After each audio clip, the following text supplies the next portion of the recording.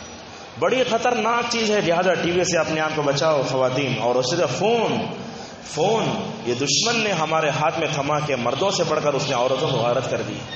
غیبت, یہ مٹیس آیا, اس کے بعد جیو آیا, کہاں تک پہنچ گئی. اچھا کیا ہوتا ہے, شوہر کی برائی کرتی بیوی اپنے امی ابا کے پاس, ایسے ہوتا ہے. ہم آپ کو نصیحت کرتے ہیں معزز خواتین, اپنے شوہر کی عزت اپنی مٹھی میں.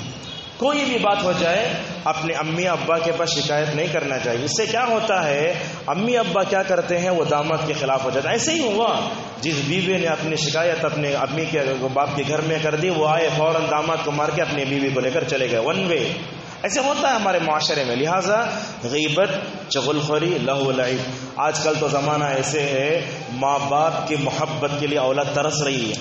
باپ بھی موبائل لے کے بیٹھا ہے, جو ہے ماں بھی موبائل لے کے بیٹھی ہے, بیچ میں بچہ کہاں جائے گا, اپنی ضرورتیں پوری کرے گا. باپ سے پیار کرنے کے لیے ترس جا رہا ہے, ماں کی ممتا لے کے اولاد ترس رہی ہے. آج ان اولاد کہاں تک پہنچ گیا. اور اس سے بڑھ کر جانتے ہیں, یہ آیا واٹس ایپ اور فیس بک, اس نے تو ہماری عورتوں کے ایمان کو لٹا کے رکھ دیا. آج کتنے فیس بک پر ایسے لڑکے ہیں جو لڑکیاں بن کے چیٹنگ کر رہی ہیں, کتنے ایسے لڑکے جو لڑکیاں بن کے چیٹنگ کر رہی ہیں. گھروں میں رہتے ہوئے آج ہمارے لڑکے لڑکیاں مکمل طور پر اپنی عزت کا نیلام کر رہی ہیں. معزز حاضرین, ان سب سے بڑھ کر ہم آپ کو بتاتے, آنکھوں کا زنا ہے, اس میں موسیقی ہے. ان تمام سے اپنے آپ کو بچا کر رکھیں. معزز خواتین, اس وقت میں آج ہم دیکھتے ہیں کہ فتنے سر چڑھ کر بول رہے ہیں. فتنے بہت ہیں. عورت کے لیے سب سے بڑا فتنہ دشمنان اسلام. لہذا واٹس ایپ کے اوپر اپنے فیملی کا گروپ بنتا, وہاں سے وہ نمبر لیتا, پتہ نہیں کہاں تک پہنچ جاتا ہے. ہم شوہروں سے گزارش کریں گے, بیویوں کو موبائل دو تو برابر واچ کرتے رہو, اور اپنی غیر شادی شدہ بچیوں کو ہرگز موبائل نہ دلواؤ, چاہے وہ بڑے کتنا ہی یہ کر لیں. موبائل دلوائیں گے نا, کیا ہوگا, اپنے گھر میں بٹھا کر ان کو نعوذ باللہ مفت میں غارت کرنے کی طرح ہوگا. معزز حاضرین, اسی طریقے سے اللہ تبارک سورت میں اور ایک بات بتایا عورتوں کو, اس میں خواتین میں, کہ عورت اپنی ذمہ داری کا احساس کرے. قیامت کے دن ہر عورت کو پوچھا جائے گا کہ تم نے اپنے شوہر کی کیا خدمت کی, تم نے اپنے بچوں کی جو ہے پرورش کیسے کی. بہرحال یہی باتیں ہم بتانا چاہتے تھے. انشاءاللہ اور باتیں آگے آنے والے تاخرات میں آئیں گی. اللہ تبارک و تعالیٰ سے ہماری دعا ہے کہ جو کچھ باتیں تقریباً 1 گھنٹہ 20 منٹ ہم نے بیان کی ہیں اس میں جو بھی خیر ہے اس خیر کو جو مطابق ہمیں زندگی گزارنے توفیق عطا فرمائے. اللہ تعالیٰ یہاں جتنے مسلمان جو ہے بیٹھے, خواتین مرد خواتین سب ہیں, اللہ تعالیٰ تاخرات کے اس موقع پر ہم سب کی مغفرت فرمائے. جو لوگ مرحومین ہیں اللہ تعالیٰ کروٹ کروٹ انہیں جنت نصیب فرمائے. اللہ تعالیٰ ان کی خبروں کو نور سے بھر دے. پروردگار جو نوجوان طبقہ آج جو ہے 27ویں رات کو یہاں آیا ہے, اللہ تعالیٰ ان کو ہدایت کے دولت سے مالا مال فرمائے اور یہ رات ان کے لیے جو ہے ٹرننگ پوائنٹ بن جائے. اللہ تعالیٰ ہم سب کو دکھاوے سے بچا کر اخلاص کی دولت سے مالا مال فرمائے. اللہ تعالیٰ ہماری خواتین کو, لڑکیوں کو, نوجوان نسل کو موجودہ زمانے میں پائے جانے والے سوشل میڈیا کے جتنے فتنے تمام فتنوں سے اپنے آپ کو توفیق عطا فرمائے. وآخر دعوانا الحمدللہ رب العالمین.